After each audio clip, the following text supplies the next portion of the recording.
Yeah, yeah, yeah, yeah. I was sleeping, had to wake up.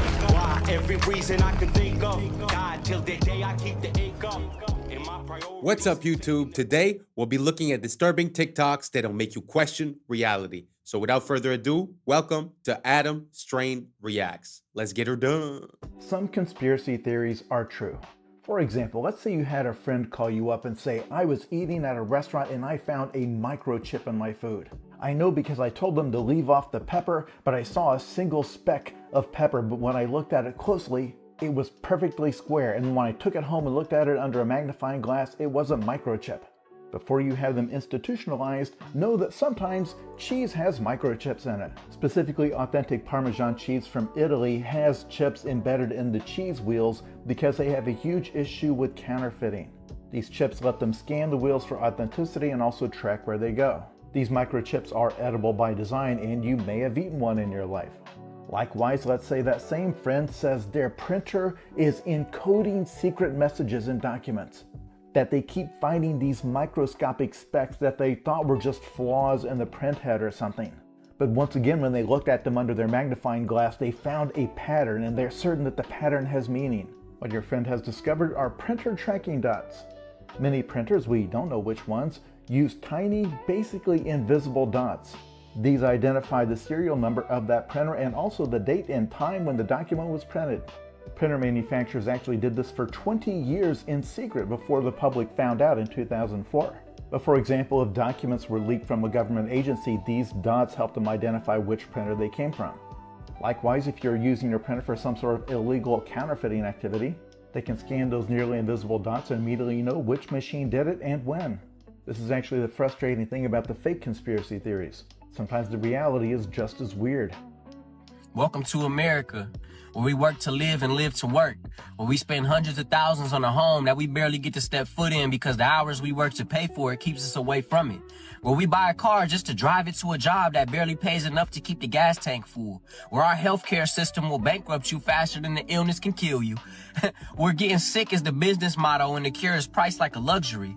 Welcome to America, where the food is fake, the water's tainted, and the air we breathe is up for sale, where the richest 1% own more than the bottom half combined, and they still tell us to work harder, where we chase the American dream only to find out it was designed to stay out of reach, and every time we get close to the finish line, they just inch it a little further back, where school doesn't teach you how to live, just how to obey, comply, and clock in, where education comes with a lifetime of debt and the diploma is nothing more than a receipt for money that you ain't never gonna see again.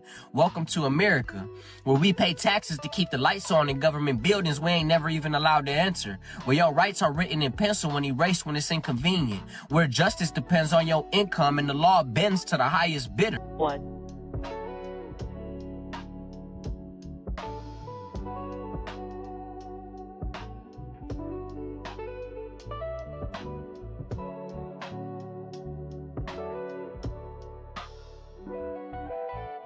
Liftoff. The crew is in orbit, traveling at nearly 17,000 miles an hour.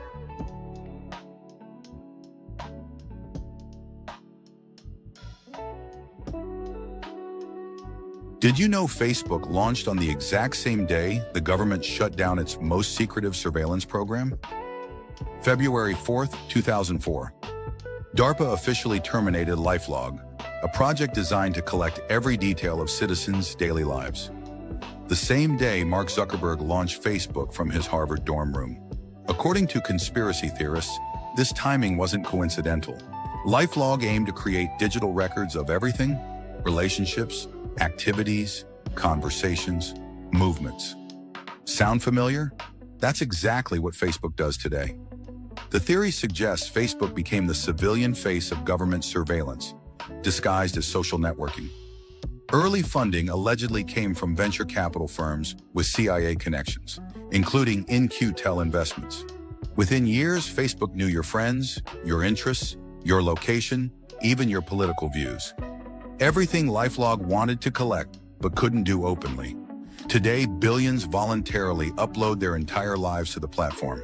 The perfect surveillance system, hidden in plain sight. Sometimes the best way to watch everyone is to make them want to be watched. Blooms. So if you leave it...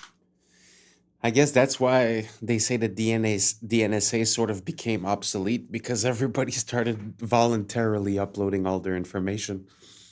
But the question that leads me to ask is, considering the dates, if you watch the movie of Mark Zuckerberg, let's say, does that make sense? Is it really like just a startup on a college campus, or is there something more behind it? Because what are the chances that, the day that it closes is the day that Facebook opens? So it's a very good question. From what I understand, when DARPA was doing LifeLog, they basically had checks and balances to give to the government. So the government declared that project was unconstitutional because they were getting the information of people and tracking people and this and that. So hence, to get it out of the hands of the government and to put it into a private firm kind of bypassed that whole problem, because now they could do everything secretly because it was a private entity. So what do you guys think? Do you guys think Facebook was also a tool used by the CIA or the NSA to gather information? Or do you guys think that it's just organic and, Mark Zuckerberg and his buddy came up with this on college campus and it's just a big happenstance that it happened on the same day, more or less, than that the project from DARPA got canceled? Let me know down below. I'm very curious to see what you guys think about it. And let's keep on rocking. Alone, it blooms. These are broccoli. They're flowers. Did you know that? They're immature flower buds. They're like flower eggs. Unborn flowers. Look at this lady down here. She said, I'm eating unborn flowers. It says broccoli is actually the flower of the plant that we typically eat. What we typically eat are immature flower buds. If left unharvested, these tight green clusters will eventually bloom into small yellow flowers. This is broccoli.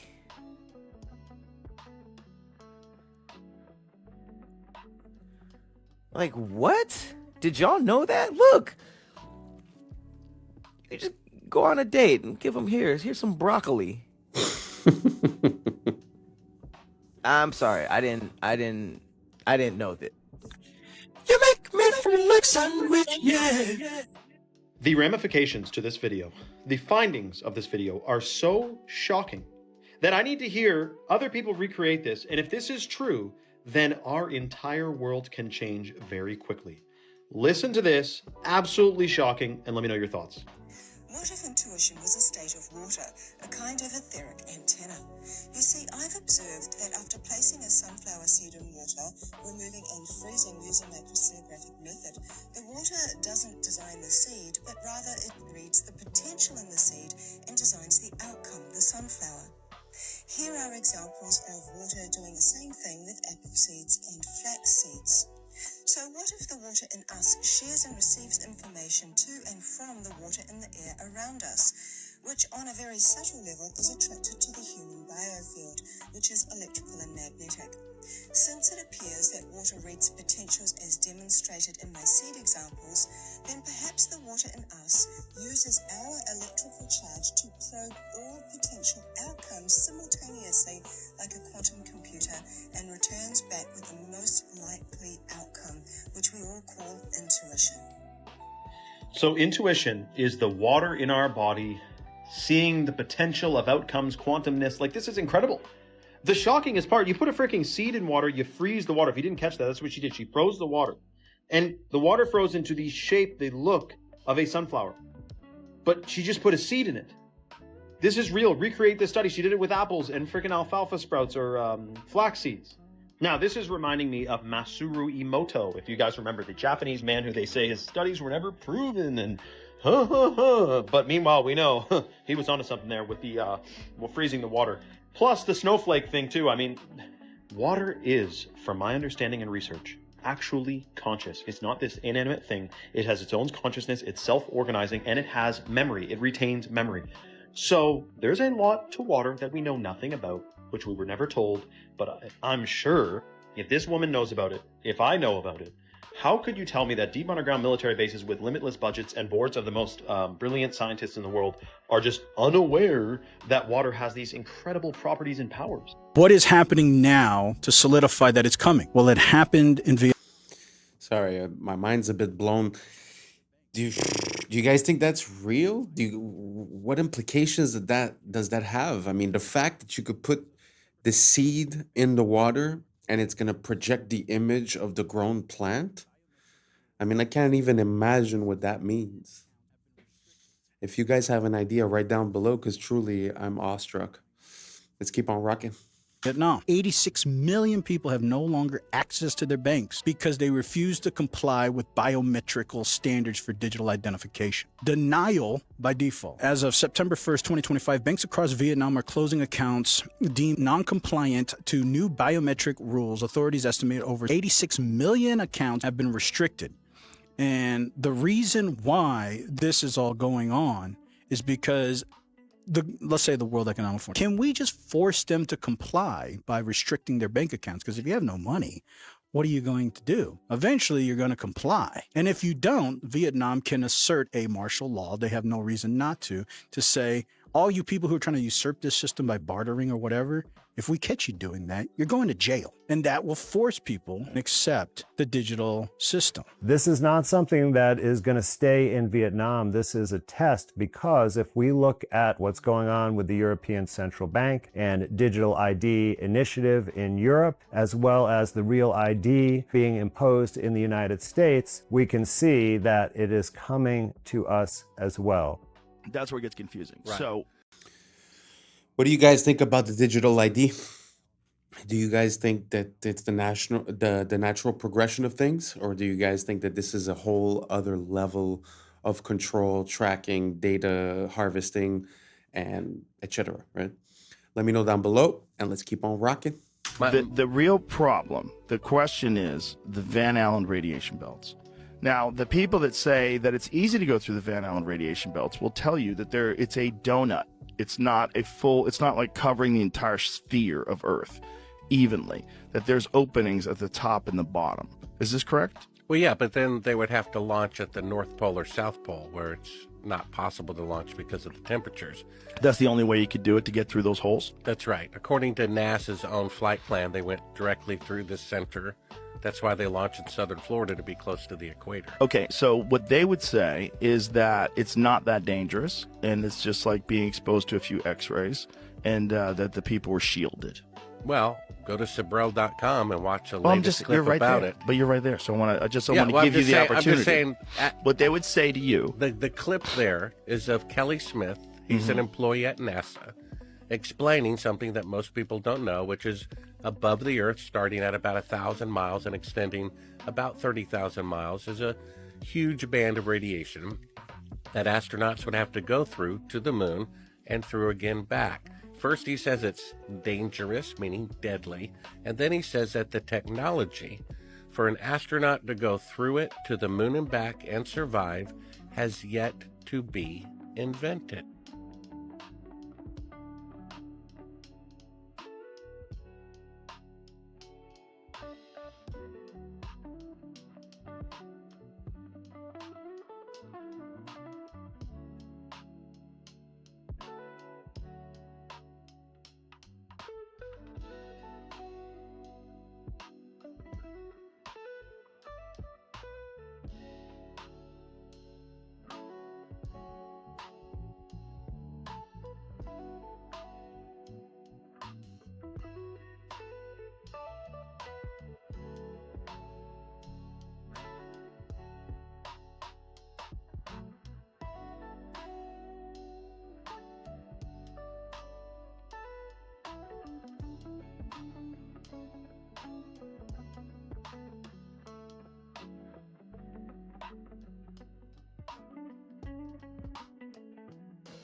You know the narrative doesn't add up when you take a look at some of these beautiful works of art, like all that detail on that lace, that hair, and this veil, all said to be done with hammer and chisel.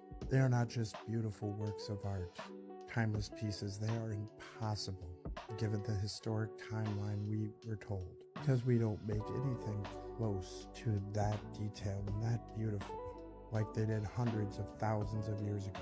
And just look at the tools we need to recreate it today.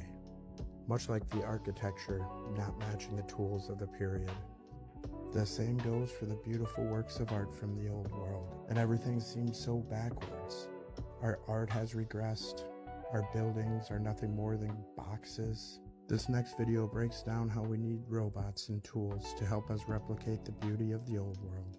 A monumental block of marble about the size of a railway car, 200,000 pounds of flawless Carrara stone.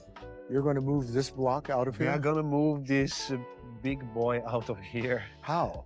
There are going to be a couple of cranes and a huge truck to lift it. A feat not possible in Michelangelo's time, but then neither was this. Meet Robo, one of the brigade of robots taking over sculpture. We watched as Leonardo da Vinci's trademark hat was adjusted, not with a hammer and chisel, but a 13-foot zinc alloy arm and a spinning diamond-crusted finger. Water jets kept Leonardo cool. This was a week's work for Robo, with another 2 to go.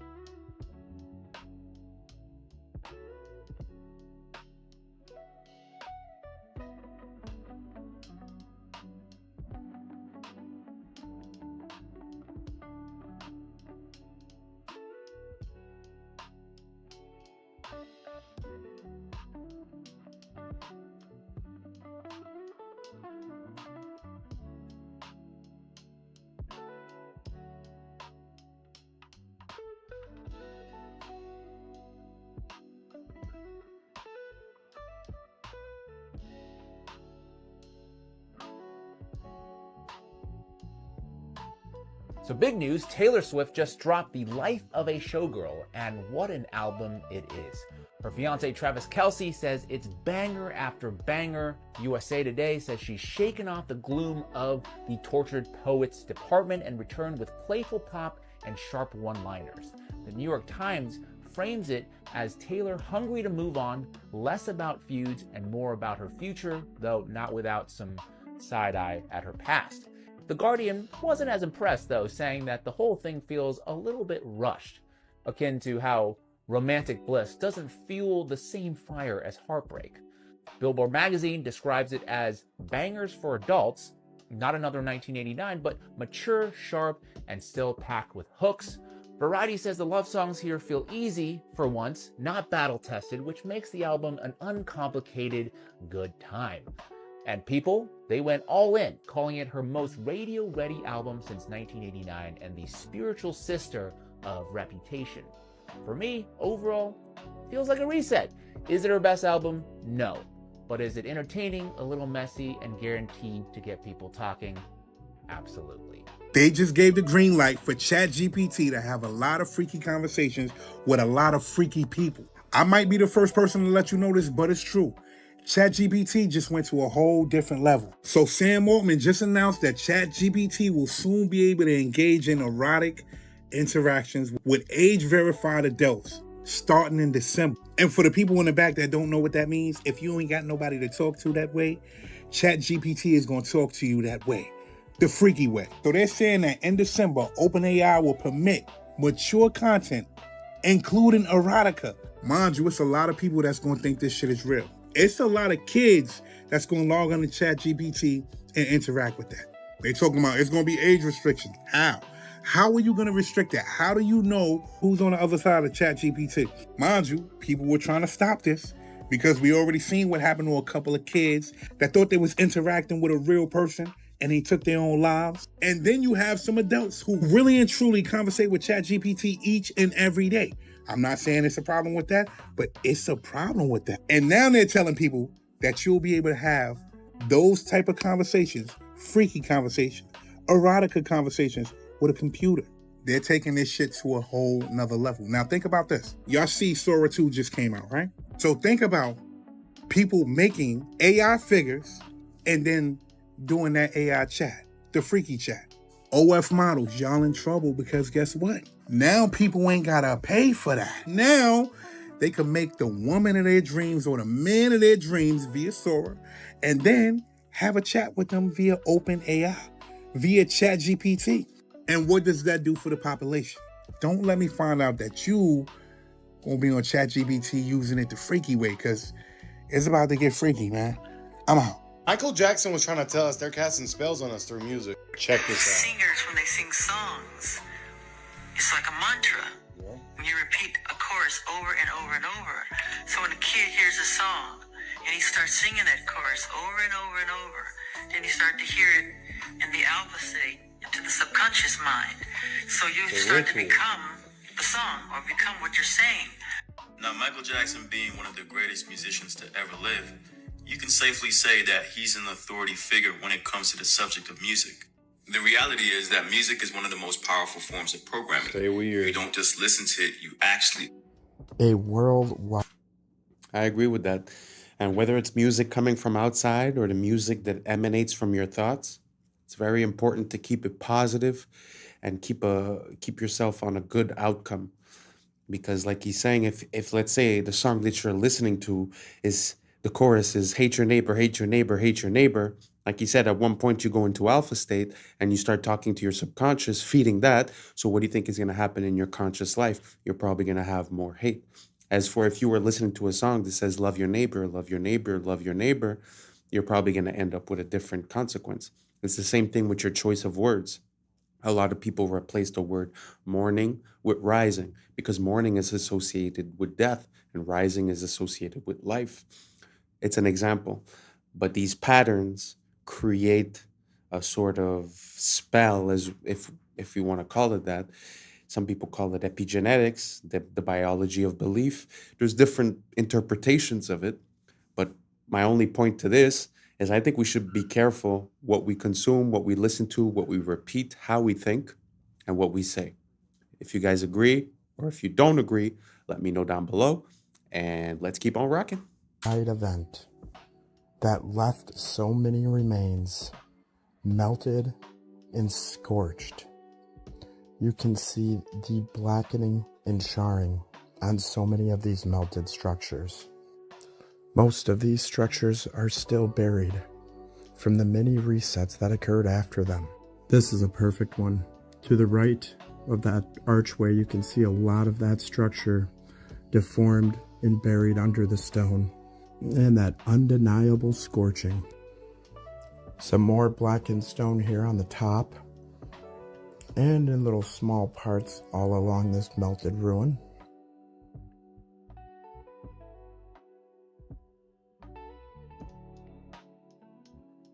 Our eyes are useless when our minds have been made to be blind. Most people will never connect the dots because they never see the extent of the melting. When you've ever seen maybe one or two examples that ever look like this, and they tell you it's erosion, that lie's easy to buy. Everyone that researched it, myself included, all thought the same thing at first. But when you see the thousands of examples, it's clear something big happened in our past, something erased from the history books, perhaps a massive plasma storm, realm-wide. The truth is hidden in plain sight. Question everything, friends. Until next time.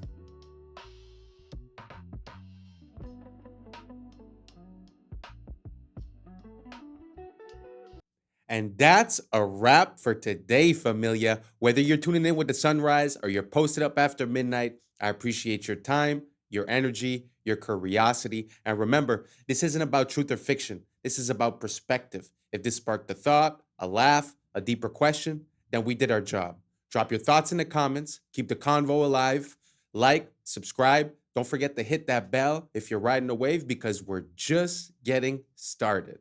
Until next time, stay grounded, stay weird, stay critical. I'm Adam Strain, and this has been Adam Strain Reacts. Peace. I don't know what y'all think, but now's the time for us to link up. Really think we on the brink of making a change from living this strange.